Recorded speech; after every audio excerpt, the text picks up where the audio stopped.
뷰가 머니. 이 시간은 잘 듣는 것만으로도 돈이 되는 귀한 정보 드려요. 세금 줄이는 법, 부동산, 주식 동향까지 각 분야의 일타 강사들이 전합니다. 오늘은 진짜 복덕방을 하시는 건 아닌데요. 이름 많고 구수하고 찐한 정보를 주실 광순의 복덕방의 이광수 대표 모셨습니다. 어서 오십시오. 안녕하세요. 어서 오십시오. 아니 근데 네. 그 사이에 명지대 실물 투자 분석과 겸임 교수 또 부업도 하시나요? 뭐 자리가 좀 생겨서요. 네. 예, 학생들을 와. 가르치는 게 돼서. 더 바빠지셨어요. 아유, 네. 여의도에서 네. 이제 대학가까지 진출하시네. 좋습니다. 네. 자, 오늘 주제는 탄핵의 불확실성. 부동산 시장을 덮치다입니다. 방송 들으시면서 부동산과 관련해서 걱정, 궁금, 의문, 어려운 점 등등 상담 사연도 좋고요. 부동산 투자에 관해서도 의견 있으시거나 또 궁금하신 점이 있다면은 샵 0945번 짧은 문자 50원 긴 문자 100원 이곳으로 문자 주시고 YTN 앱 유튜브 댓글창으로 의견 주셔도 좋겠습니다.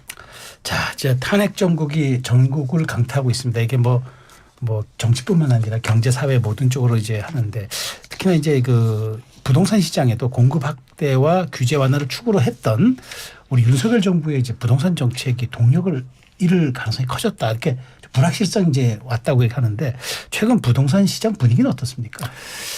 일단 뭐 이런 정치적인 문제 때문에 네. 말씀하신 것처럼 불확실성이 커졌으니까요. 네. 특히 부동산 시장에 큰 영향을 미치고 있죠. 그 이유는 두 가지인데 첫 네. 번째는 부동산이 단위 금액이 크지 않습니까? 그렇죠. 네. 그렇죠. 그렇기 때문에 사람들이 조금 더 민감하게 반응하거든요. 이런 어떤 불확실성에 대해서 네. 그런 측면에서 영향을 받을 수밖에 없고요. 네. 두 번째는 이제 말씀하신 것처럼 사실은 특히 한국의 부동산 시장에서 정책이 미치는 영향이 큽니다. 그렇죠. 네, 네. 그래서 여러 가지 정책들이 그동안 추진되어 왔었는데 그 정책들이 또 어떻게 될지 모르니까 예를 들어서 파는 사람도 혹은 사는 분들도 네. 사실은 뭔가 불안하고 네. 내가 잘하고 있는 건지 이런 불확실성이 큰 상황입니다. 그래서 위축돼 있다는 네. 그렇죠. 뜻이죠. 그래서 네. 실제로 보면 올해 전반적으로 보면 가격이 하락하다가 올해 4월부터 상승하기 시작해요. 서울의 네. 아파트 가격이. 네. 그래서 8월까지 오르다가 이제 9월부터 조금 변화하는 모습을 보이거든요. 네. 그래서 실거래가로만 보면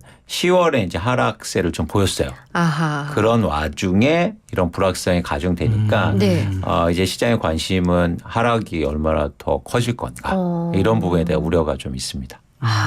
그러니까 이게 딱 얼어붙은 상황도 아니고 하락세로 가고 있는 상황인가요? 그렇죠, 그렇죠. 그렇군요. 그렇구나. 네. 네네. 자, 근데 서울도 아파트 매매가 현저하게 줄고 있다고 들었는데요. 어느 정도 줄었는지 이제 수치까지 포함해서요. 어떻습니까? 그러니까 제가 계속 나와서 말씀드리는 게 네. 이렇게 자산 시장을 보실 때 가격도 중요하지만 거래량이 그렇죠. 가장 중요하다. 그렇죠. 그런 말씀 여러 번 강조하셨죠. 강조해서 네. 드렸는데요. 서울의 아파트 거래량이 올해 7월에 9천 건이 넘어섰었어요. 와. 네, 7월에. 그러다가 네. 이제 8월부터 떨어지는데요. 6천 건, 4천 건, 3천 건까지 떨어졌다가 네네. 조금 회복하는 모습을 보였는데 12월에 들어서는 더 빠르게 감소하고 있는 상황입니다. 네네. 그래서 오늘 이제 12월 18일이지 않습니까? 네. 근데 오늘 등록된 서울의 아파트 거래량이 454건이에요. 이번 한 달.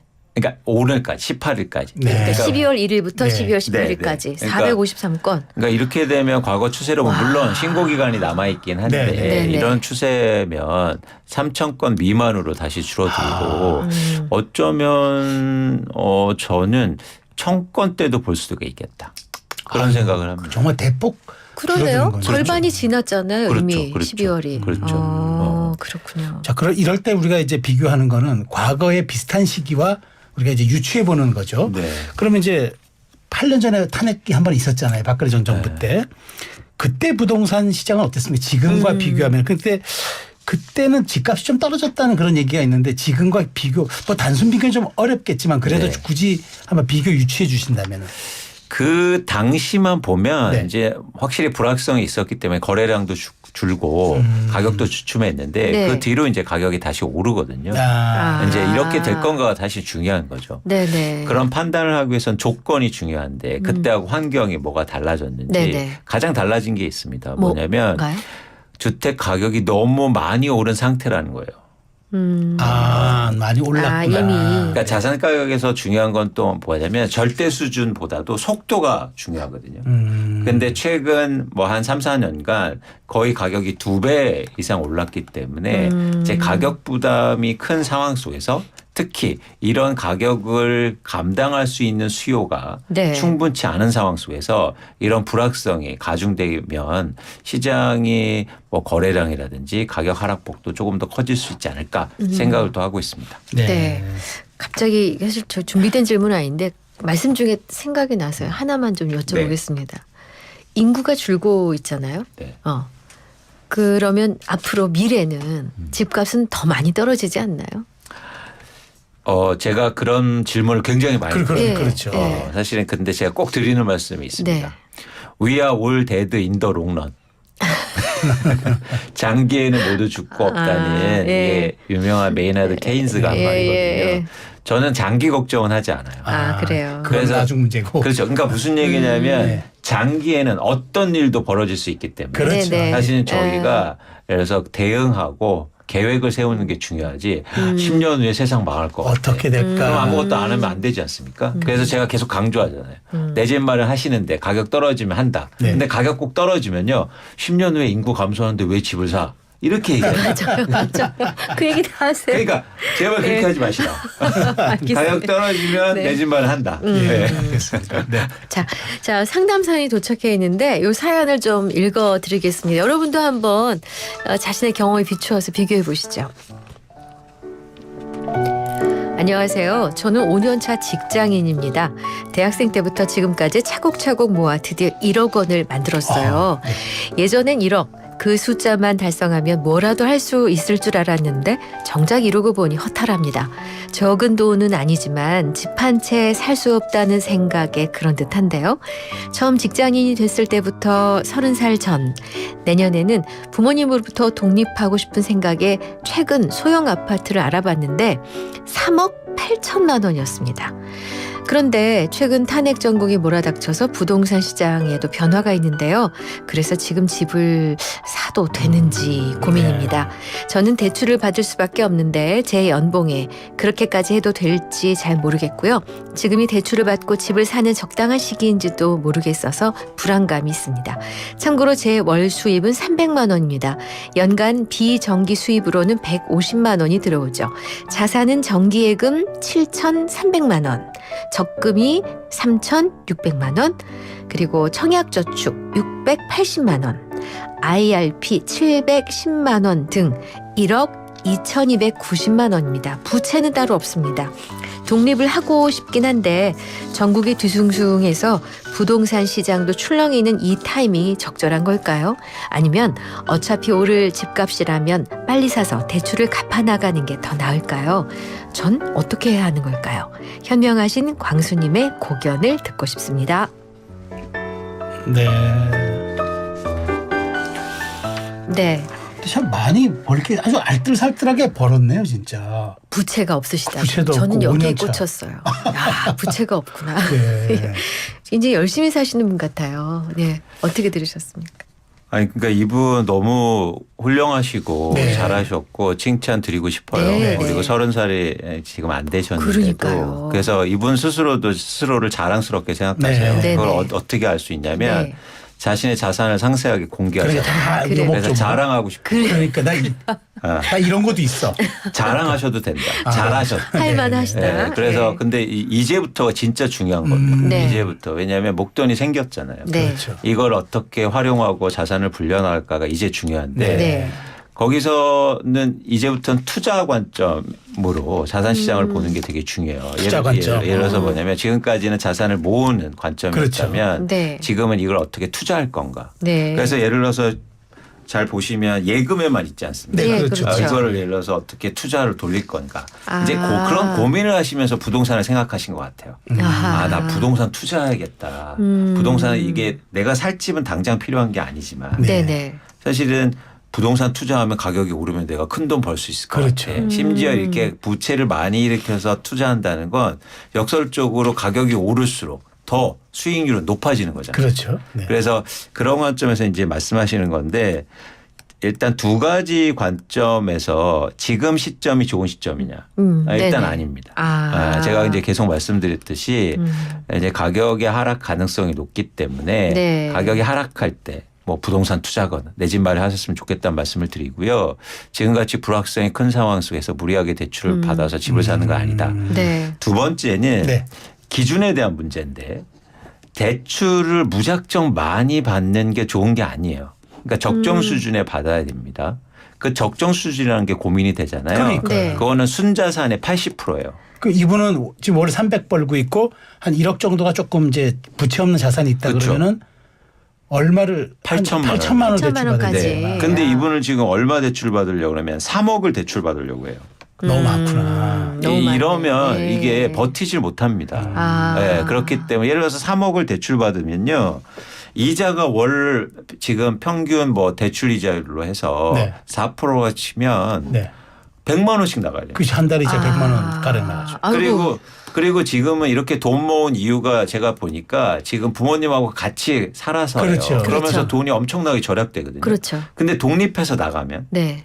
그러면 전기료, 수도세 다 내야죠. 관리비 내야죠. 그렇죠. 그렇죠? 월 임대료 내야죠. 그렇죠. 네. 그래서 이자 비용까지 다 합치면 월 한 130에서 140이 나갈 텐데 아유. 네. 이제 투자하려고 부동산을 사는데 이제 계속 돈이 나가는 상황. 수입의 절반이 나가야 되는 거죠. 그렇습니다. 그러니까. 그래서 아. 지금 부채 규모라든지 시점이라든지 이분이 갖고 있는 자산 상태를 보실 때 부동산 투자는 맞지 않는다. 아. 지금은 명확하게 말씀드리고 쉬어가는 타니까 조금 지금 지금 그렇습니다. 줄이고 있어야 돼. 그리고 지금 아직 시간이 좀 있잖아요. 네네. 이런 시간 동안 그 자산으로 어떻게 투자할 건가를 더 투자. 고민하시라. 독립하시는 것도 좀 미루시는 게 낫다. 그렇습니다. 돈을 모을 수 있는 가장 좋은 방법이 있어요.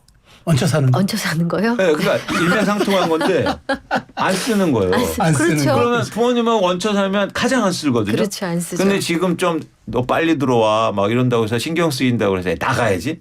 그러면 돈 쓰는 일밖에 없거든요. 맞아요. 그렇기 때문에 예. 일단 끝까지 얹혀 사시라. 아. 도움이 되셨기를 바랍니다. 그럼 그러니까 독립하는 분들의 가장 큰 이유가 너 빨리 들어와였군요. 네. 아니 좀 있을 것 같아. 아, 그래요? 저도 뭐 청춘의 시절을 생각해 보면은. 그렇죠. 아, 독립을 한 번도 못 해봐서. 아, 그렇군요. 그러니까 뭔가 불안한 감정이 있거든요. 늦게 네. 되면 집에서 전화 안 그러니까. 하고 들어갈 때 시끄럽게 하나. 그래서 네. 결국에 요즘 세대는 좀 다를 수도 있는데. 그래도 비슷할 겁니다. 자, 어쨌든 조금 네. 기다리라는 그렇죠. 말씀을 아주 주셨어요. 현명한 뭐 판단에 도움이 되시길 좀 바라겠습니다. 네. 자, 그리고 이제 이분들처럼 이제 고심하는 분들도 있고 그다음에 비상기업 사태 탄핵 정국으로 이제 사실 요 타이밍에 집을 사려는 매수하려는 분들도 주춤하시는 분들이 많고 진행 중이던 계약들도 지금 당장 일정이 스톱된 것도 있다는데. 아, 그러니까 그렇죠. 그래서 그러다 보니까 분양가 입주 앞둔 단지들 빨간불 켜졌다 이런 기사도 나오는데 그런 현상이 좀 있습니까? 실제로 지금 11월 말부터 둔촌주공이 재건축돼서 아, 네, 그렇죠. 올림픽 아유, 파크 크죠, 포레온이 거기는. 네네. 만 세대가 넘는 게 입주가 진행되고 있잖아요. 네. 물론 그 입주 세대 규모가 크기 때문에 영향이 있을 거로 예측했는데 네. 네. 이런 상황이 이제 중과되니까 네. 더 분위기가 좀 안 좋은 안 상황이고 좋고. 주변의 네. 전세 가격이라든지 아니면 집값에도 영향을 미치고 있는 상황입니다. 네네. 그래서 지금 말씀하신 것처럼 일단 매수하는 분들이 좀 주저하는 분들이 많으신 것 같고요. 또 파는 분들도 좀 분위기가 달라진 것 같아요. 지금 매물이 쌓이고 있거든요. 그러니까 이거죠. 그래서 괜히 내놓으면 이게 값이 떨어지잖아요. 그러면은. 그렇죠. 네. 그래서 매도 물량이 지금 서울의 아파트 매도 물량이 8만 8천 건 정도 되는데 네. 이게 7만 건 정도에서 올라온 수준입니다. 그래서 네네. 이게 매도 물량이 계속 쌓이고 있는 상황이라 확실히 영향을 받고 있죠. 근데 매도를 하는 분들은 또 다른 곳에서 매수를 할 사람들 아닌가요? 그렇진 않습니다. 아. 그건 일단은 이 갈아타기를 말씀하시는 건데 네네. 지금의 매도하신 분들은 공통점이 좀 있어요. 어떤 공통점이죠? 뭐냐면 장기 보유자들이요. 장기 보유자들. 그분들의 그러면 장기 보유자들의 특성은 투자 수요로 갖고 있을 가능성이 커요. 아. 그러니까 그래서 재건축 아파트를 한 채 투자로 갖고 있다가 아. 그래서 시간이 지나서 이제 네네. 그거를 결국에는 그러면 팔아야 내가 이익이 되는 거 아닙니까? 네. 그러니까 다른 게 사는 것보다 네네. 이제 그런 분들이 조금씩 증가하고 있는 모습을 보이고 그렇군요. 있습니다. 네. 네. 사연 하나만 보고 그러면 광고 한번 들을까요? 네네. 네. 2330님, 광수님, 저는 일시적 2주택자라 취득세 중과를 피하려면 내년 4월 말까지 아파트 한 채를 매도해야 해요. 근데 지금 상황이 이래서 지금이라도 좀 저가에 매도해야 할까요? 경기도입니다. 그러니까 상황을 보셔야 되는데 결국 이런 의사결정을 할 때 나도 중요하지만 남들은 어떻게 하고 있지를 그쵸. 보실 필요가 주변을 있어요. 봐야 되는 근데 거죠. 지금 중요한 말씀을 제가 드렸어요. 집을 갖고 있는 사람 남들은 팔려고 한다. 그러면은 의사결정이 조금 빠를수록 전 좋을 수도 있겠다. 어차피 팔아야 된다면. 어차피 팔아야 네, 된다. 그러면은 괜히 뭔가를 시간 끌면서 하는 것보다 4월까지 있는 것보다 그렇습니다. 그러니까 이게요. 자산을 볼 때 항상 미래는 불확실하죠. 그렇죠. 그런데 이 불확실성을 줄이려면 내가 시간을 끄는 것보다 빨리 의사결정하는 게 저는 불확실성을 줄일 수 있는 가장 좋은 방법이라고 생각하거든요. 그래서 만약 나는 안 팔아도 돼. 뭐 한 10년간 기다릴래. 그러면 이제 이렇게 급하실 필요는 없는데 네. 만약에 4월까지 무조건 팔아야 된다면 오히려 지금 시점이 가면 갈수록 시간이 조금 더 그러니까 상황이 나빠질 수도 있겠다. 지금의 수치나 여러 가지 상황을 보면 그런 말씀을 드립니다. 네. 자, 이슈앤피플 오늘 수요일 2부 코너 이슈가 뭐니 광순의 복덕방이 이광수 교수님 이제 교수님이세요. 명지대 겸임 교수를 하고 계시고 대표님이 좋으세요? 교수님이 좋으세요? 하나 정해 주세요. 다 좋습니다. 편하신 전 거는. 대표님이 편하거든요. 네, 네, 대표님과 함께하고 있는데요. 잠시 광고 듣고 오겠습니다. 네, 이슈앤피플 2부 순서 함께하고 계신데요. 이슈가 뭐니 명지대 겸임 교수이신 이광수 교수님, 광순의 복덕방 대표신데 함께하고 있습니다. 네. 자, 아까 조금 전에 이제 우리 대표님 말씀하실 때 이제 정책이 중요하다고 굉장히 강조하셨잖아요. 네. 부동산 정책. 근데 당장에는 주택 관련 정책이 막히면 그동안 예정됐던 공급 계획도 영향이 있을 수밖에 없는데 일각에서는 이제 당장 집값 움직임보다 공급 절벽이 더 심해질 수 있다. 그러니까 공급이 원활하지 않을 것이다. 그런 전망들도 있는데 동의하세요? 일단 이 공급 절벽이라는 예상은 네. 뭐 이런 탄핵 정국하고는 상관없이 네. 이미 나왔던 그런 상황입니다. 아, 벌써? 왜냐하면 네. 아파트라는 게 갑자기 뚝딱해서 만들어지고 그런 게 아니고 그러죠, 아니죠. 이미 계획이 네. 있고 뭐 인허가를 받고 그다음에 착공하고 분양하고 준공하고 이런 절차가 길기 때문에 네. 그런 선행 지표들을 보면 향후로 뭐 입주 물량이라든지 얼마가 아파트가 공급될지가 예상이 돼요. 네. 그런데 최근 2년간 사실은 건설사들이 굉장히 어려웠기 때문에 충분히 인허가라든가 착공을 못했어요. 네. 그러니까 향후로 사실은 예를 들어서 아파트가 입주라든가 아니면 분양이 충분하지 안 될 가능성이 굉장히 큰 거죠. 그런 상황인데 이제 이런 탄핵 정국까지 들어오니까 이제 정부가 내세우고 있는 공급 정책이 조금 안 차질을 미칠 수 있겠다 이런 우려들이 시장에 있는데 저는 그건 뭐 그런 가능성이 있다고 보는 거죠. 근데 여기서 또 한 가지는 뭐가 있냐면 네. 이 정부가 지금 재건축 재개발 규제 완화를 통해서 막 공급을 활성화시키려는 노력을 했거든요. 네. 이제 그런 재건축 재개발 활성화 정책은 좀 차질이 날 가능성이 그러니까 일어날 가능성이 커 보입니다. 그렇군요. 예. 질문이 들어왔습니다. 9603님은 네. 오늘 처음 오신 새싹님이세요. 반갑습니다. 40대 가장입니다. 남양읍에 거주하는데요. 여러 아파트 분양 정보는 많이 뜨는데 아직 미동도 없네요. 신규 분양을 받고 싶은데 계획이 미뤄집니다. 신축을 기다려야 하는지 구축을 사야 하는지 집값이 중요한데 현재 하락으로 알고 있는데 구입 적기 타이밍을 알고 싶어요. 라고 주셨어요. 남양읍이면 지방 남양주를 얘기하시는 남양주가 남양주 예, 남해. 예. 그러니까 그거는 예를 들어서 뭐 선호의 문제이긴 하지만 네. 제가 이제 전반적으로 볼 때 특히 수도권도 마찬가지고 집값이 하향할 가능성이 있기 때문에 그런 시점을 잘 보신다. 대신 저는 신축과 구축을 굳이 구별 안 하셨으면 좋겠어요. 네. 왜냐하면 신축은 구축되고요. 구축은 신축됩니다. 그 남양이 경기도 화성시에 있는 남양읍이래요. 화성시 남양주가 아니라 남양읍. 화성시 네. 남양읍이래요. 네, 네. 그러니까 화성시도 마찬가지인데 뭐 네. 그러니까 공급이 많이 네, 되거든요. 그래서 그런 관점에서는 굳이 신축과 구축을 나누지 마시고 네. 예를 들어서 가격의 추인과 변화를 보시면서 아까 말씀드린 대 네. 조건에 맞고 그리고 예산에 맞는 그 시점을 잘 보셨으면 좋겠다. 네. 그런데 네. 뭐 나중에도 다시 말씀드릴 기회가 있겠지만 이제 좋은 기회가 오는 거예요. 그러니까 뭐냐면 집값이 이제 좀 하락하고 그러면 네. 좋은 집을 살 수 있는 좋은 시점이 오기 때문에 저 여러분들이 구체적으로 계획을 세우셨으면 좋겠어요. 그러니까 미래는 불확실하지 않습니까? 네. 그런데 그러니까 두 가지 감정이 있거든요. 그러니까 불확실한 미래를 대응하는 건 불안이 있죠. 불안해요. 미래가 어떻게 될지. 근데 전 이걸 기대로 바꿔야 된다. 미래가 기대되는 거죠. 기대로. 근데 이 불안을 기대로 바꾸려면 중요한 조건이 있습니다. 뭔가요? 계획이요. 구체적. 네, 내가 네. 어디에 어디를 얼마에 살 거고 이 아파트 가격이 몇 억이야 뭐 이런 구체적인 계획이 있어야 돼요. 근데 너무 막연하게 신축, 구축 이렇게 접근하는 것보다 좀 더 세밀한 계획이 필요한 거죠. 우리 아이들 보세요. 아침에 그렇게 안 일어나는데 네. 꼭 일찍 일어나는 날이 있습니다. 있어요. 소풍 가는 날. 네. 구체적으로 할 일이 있으니까. 네, 있을 그러니까 때 기대도 맞아요. 있고. 그래서 네. 여러분들이 그 미래의 불안을 기대로 바꾸셨으면 좋겠다라는 네. 말씀을 드립니다. 네. 자, 근데 그 기대를 또 기대에 부응하기 위해서는 이제 네. 그래도 아까 말씀드린 제도와 정책의 문제도 중요한데 네. 현재 이제 국회 공급 확대 등을 위한 부동산 관련법이 국회에 계류가 돼 있는데요. 네. 보니까 재건축 재개발 촉진에 관한 특례법, 재건축 초과이익 폐지, 임대차 입법 폐지, 공시가 현실화 로드맵 폐지 이런 게 이제 전체적으로 보면 부동산 공시법 개정 등인데 네. 이런 법들이 사실은 부동산 시장에 미친 영향이 크는데 네. 이게 통과가 될 수 있을까요? 뭐 물론 이제 국회 통과는 여야 합의로 이루어지는 거지만. 그렇죠. 저희가 이제는 법이라든가 정책을 예측은 하긴 힘들거든요. 네. 뭐 정치적인 그렇죠. 관계가 사안이 있기 있기 때문에. 때문에. 근데 말씀드리고 싶은 건 이런 정책들이 전반적으로 네. 가격을 올리는 데 기여했어요. 올리는 데 기여해. 규제 완화였으니까. 그러니까 네네. 완화니. 그런데 이런 정책들의 기대감으로 지금 집값이 올랐는데 네. 이런 정책들이 조금씩 삐거덕거리기 시작하면 집값에 당연히 영향을 미칠 수 있다는 거죠.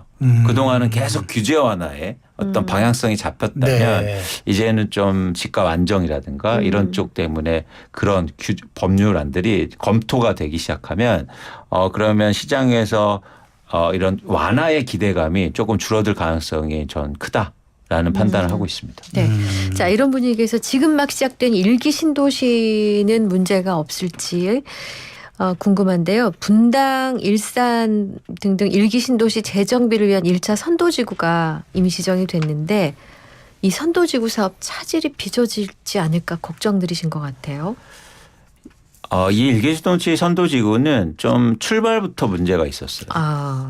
그러니까 두 가지 문제가 있는데 네네. 첫 번째는 뭐냐면 예를 들어서 2027년 이후 입주를 예상하고 있는데 네네. 그렇게 빠른 그러니까 죄송합니다. 2030년 네. 이후 이제 네네. 입주인데 네. 이제 시행을 2027년 이렇게 시행한다는 거죠. 예. 그런데 너무 시간이 짧으네요. 예, 너무 짧다 보니까 여러 가지 제반적인 여건, 대표적으로 뭐 그러니까 이주 단지가 없거나 아니면 예를 들어서 조합원들도 이해관계가 복잡하지 않습니까? 네네. 예를 들어서 왜 복잡하냐면 같은 아파트 단지에 살아도 네. 10억에 산 사람이 있고 네. 5억에 준 사람이 있고 이렇기 때문에 이해관계를 조율하기가 되게 힘들었거든요. 근데 이걸 너무 밀어붙인 거예요. 이때까지 빨리 선착순으로 해. 아니면 나머지는 탈락해요. 그래서 거의 이 선도지구 선정할 때 주민 동의율이 90%가 넘습니다. 전 이런 적을 본 적이 없어요. 네네. 그 얘기는 뭐냐면 그만큼 뭐라 할까 너무 속도전이었다. 네. 그래서 이런 불확실성이 또 가중되니까 저는 조금 이런 일기신도시 선도지구도 선정 문제도 좀 숨쉬기를 하지 않을까 뭐 쉬어가지 않을까 생각을 좀 네. 하고 있습니다. 자, 그럼 재건축 또 한번 짚어볼게요. 네. 그 이미 재건축이 진행되는 단지들도 속이 편하지만은 않을 것 같아요. 요즘 상황이. 네.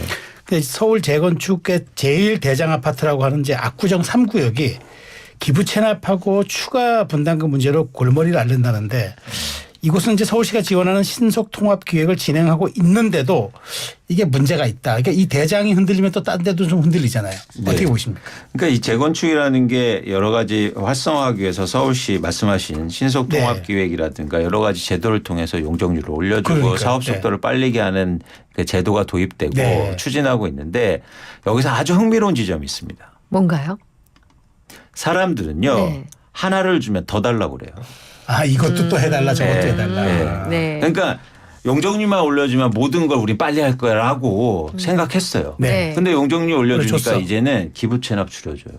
아. 그리고 임대주택 적게 지을 거예요. 그래야만 이제 수익이 나니까. 그렇죠. 그러니까 이 지점이에요. 이걸 어떻게 타협하느냐, 방향성을 가느냐 이게 그럼 중요하거든요. 처음부터 용적률을 올려주는 대신 이 이외의 조건은 없습니다라고 못을 박아야 되는 거 아니에요? 그러니까 그런 것도 중요하고 아니면 그렇게 해더라도 네. 또 달라는 거죠.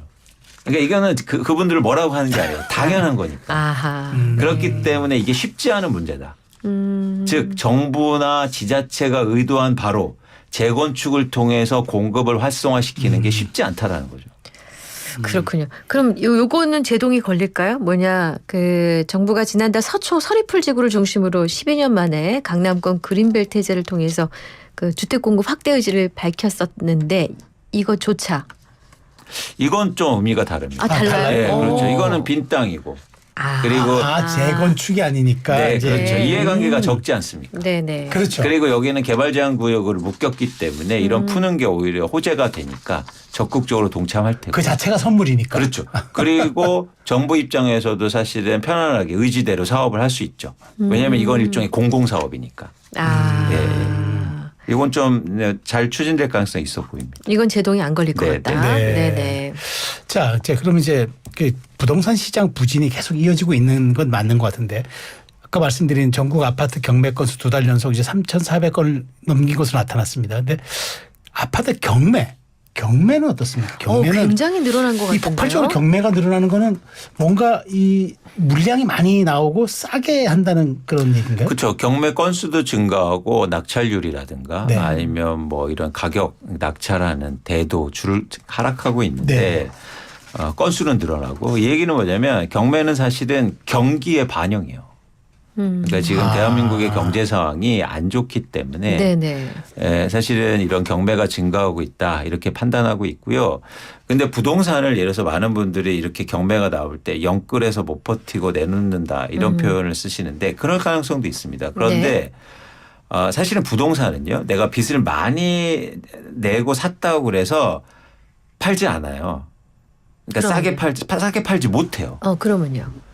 끝까지 버텨요. 아. 그러다가 경매로 나오는 거예요. 아, 버티다. 네. 네. 그러니까 그런 분들이 많아지고 있다. 그런 네. 차원에서는 부동산 시장이 좀 더 악화될 가능성도 있다는 걸 보여주는 거죠. 어디서 들은 얘기인데 확인을 좀 해보고 싶은데요. 경매 물건을 사게 되면은 요게 은행에서 대출이 된다던데 맞습니까? 맞습니다. 상대적으로 대출이 많이 되고요. 그렇기 네. 때문에 경매가 선호되죠. 그건 좀. 이유는 뭐냐면 네. 대출은 기본적으로 공시지가를 기준으로 해서 해줍니다. 네네. 예를 들면 그래 기준가액으로 하죠. 기준가. 네네. 근데 경매로 하면 기준가를 싸게 낮아. 사잖아요. 아. 근데 대출은 이걸로 해주니까 내가 산 가격은 낮고 그러니까 상대적으로 내가 대출 비율이 높게 나타나는 그래서. 네, 네. 그렇군요. 자, 앱으로요. 아이디가 골쥐라고 써나요? 예. 하여튼 GOURG. 예, 이분이 제가 알기로 계엄이면 현물 투자는 늘고 가격 오르고 거래량을 준다고 하던데요. 집값이 내려가다가 이 불확실성이 발생한 거잖아요. 그럼 여유 있으면 지금이 집 살 타이밍인가요? 이게 지금은 시장이 변화의 초입이니까 네. 여러분들이 변화를 잘 보셨으면 좋겠고 부동산이 뭐 주식처럼 빠졌다고 해서 바로 사야지 시장의 변화가 바로바로 일어나지는 어렵거든요. 그래서 여러분들이 좀 신중하게 판단하셨으면 좋겠다라는 말씀을 드립니다. 네. 자, 이제 그러면 이제 오늘 쭉 설명을 해 주셨는데 이제 뭐 바로 이제 열흘 있으면 이제 새해입니다. 그러면 내년 부동산 시장에 가장 큰 영향을 미칠 그 변수가 무엇인지 좀 꼽아 주시죠. 일단 직접적으로는 두 가지인데요. 첫 번째는 말씀 계속 드리지만 정책이 어떻게 변할까. 정책 변화. 특히 대한민국 부동산 시장에서 정책의 영향이 네, 크기 때문에 네. 그래서 뭐 어떻게 될지 모르겠지만 예를 들어서 대선이 있거나 네. 이렇게 정치적인 변화가 있을 때 네. 새로운 정책들이 네. 도입될 수 있겠죠. 그렇겠죠. 두 번째는 역시 금리가 되겠죠. 금리. 네, 그래서 금리가 과연 예상대로 그렇게 빠른 속도로 떨어지면 네. 시장의 변화가 있겠지만 네. 또 이게 안 떨어질 수도 있고 네. 예를 들어서 상대적으로 높은 금리가 유지되면 부동산 시장에도 또 영향을 크게 미칠 네. 수 있어 보입니다. 알겠습니다. 알겠습니다. 자, 여기까지 듣겠습니다. 자, 오늘 이슈가 뭐니? 오늘 부동산 이야기 해드렸습니다. 광순의 복덕방의 이광수 대표, 명지대 실물투자 분석관 겸임 교수를 하고 계신데 오늘 귀한 시간 내주셨습니다. 감사합니다. 잘 들었습니다. 고맙습니다. 네.